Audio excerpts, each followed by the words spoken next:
The IAB developed this conference because we wanted to showcase strong female leadership and talent, and we wanted to highlight what makes women such successful, great leaders.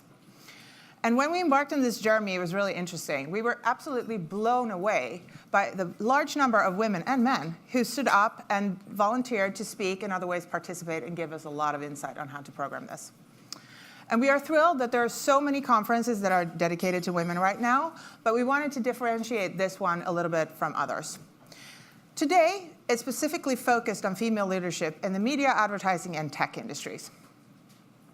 And as I'm sure you've heard, especially this year, we have at the IAB done a tremendous amount of research on what we call the direct brand economy.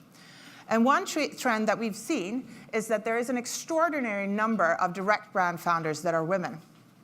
This isn't by accident. Cultural and social barriers to entry have started to fall away, enough so that a young woman with a passion for building things can look to some great role models. Glossier's Emily Wise, Rent the Runway's Jennifer Hyman, Elvest Sally Krawcheck, Zola's Shanlin Ma, just to name a few.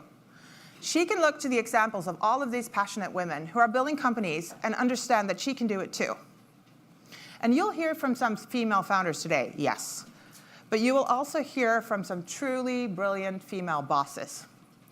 Whether it's their mentorship, relationships, their career pivots, how they approach building and maintaining high-performance, diverse teams, we can learn a lot from these women and from one another here. And women are feeling more empowered today to engage in conversation around gender disparity in the workplace. With the Me Too and Time's Up movements and the historic women's marches on Washington and throughout the world, we are in the midst of what we think is a cultural wake-up call.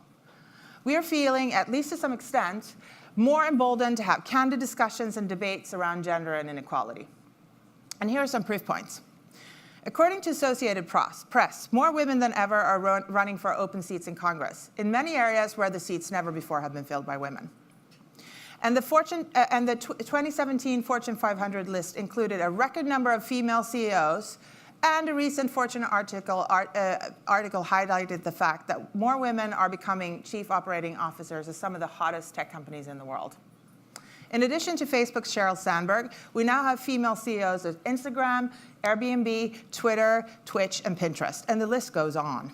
So we are making strides, big strides, but we're not there yet. And this is why we are doing this today, just to give you a few proof points on the negative side. Only 6.4% of the Fortune 500 companies had female CEOs in 2017, and only 10.7% of those companies had a female COO. Only 2% of all VC deals in 2017 went to women-founded companies, and this percentage is even lower if you look at women of color, 0.2% to be exact. That's not right.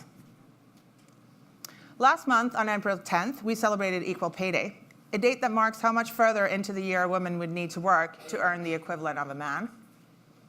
And women continues to earn 77.9 cents to every dollar that a man earns. And this gap is even more pronounced if you look at women of color. According to a report recently released by the Institute for Women's Policy Research, the gender wage gap will cost a millennial woman $1 million throughout her career. Yes, $1 million. That's incredible, and it really has to change. And as you know, Time's Up is organizing to be a force for reform across our industries. And as part of the movement, a group of female leaders and female agency leaders launched Time's Up Advertising to help address the systemic power imbalances in the advertising industry. And the mission of Time's Up Advertising is simple: drive new policies, practices, decisions, and tangible actions that result in a more balanced, diverse, and above all, safe culture within agencies. And I'm pleased to say that I and the IAB proudly support our sisters in this movement.